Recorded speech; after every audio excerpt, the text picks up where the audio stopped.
describe for me in our viewers what it is a label does. Yeah, it's an excellent question, and it's something that whenever we're meeting with an artist, we try to explain and try to because there are a lot of artists that come in and say, why do I need a label? And it's a really good question. First of all, you generally need a label for scale. So if you want to actually be a big artist and actually reach the world and have a lot of and hit all those touch points, which are very difficult to hit, you need an army. And you really need an army, and it's very difficult. Then there's just very boring stuff, but very important stuff like making things, And it's true. And making products takes a lot of expertise and a lot of detail. And if you don't want to stumble and make a lot of mistakes along the way, you want to work with professionals who know how to do that. And that's from putting together CDs. And everyone thinks digital distribution is just posting stuff up and shipping it out. What's happened is that all these digital retailers and streaming services and whatnot, they have their own process, and it's all different from each one. And some of the most rigid people are the digital people, surprisingly, and actually they have longer timelines than physical. Physical has actually turned out to be more streamlined, and maybe because we've been doing it longer. Yeah, a lot of practice. That's the irony. And the other thing that you really get into is the global aspects of, and to work with a multinational record company, it's very hard to stitch that together. If you're an indie,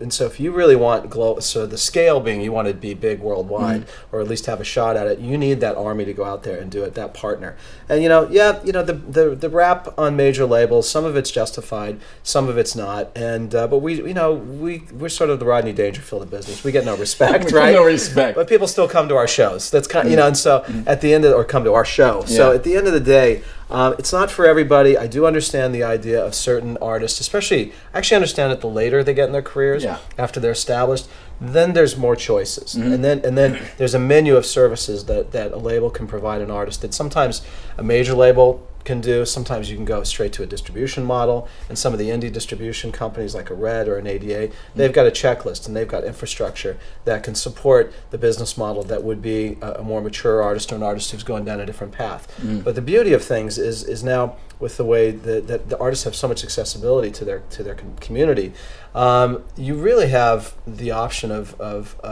all these services, but from a major to an indie to a distribution model to doing it yourself to some degree, and picking and choosing. But you have to know what you're looking for, and that's the critical thing. What are your expectations, and are they aligned with whoever your partners are? Yeah, I think you also touch on something that's valuable, from my perspective, is that labels have experience. They have people that have been doing this for a very long time. And it's one thing to have enthusiasm and have a love for music and be able to spot it. It's quite another thing to be able to master all of these things that, as you pointed out, seem easy on paper, but in fact require lots of moving parts and lots of expertise that if you're learning on the fly, you slow the process down.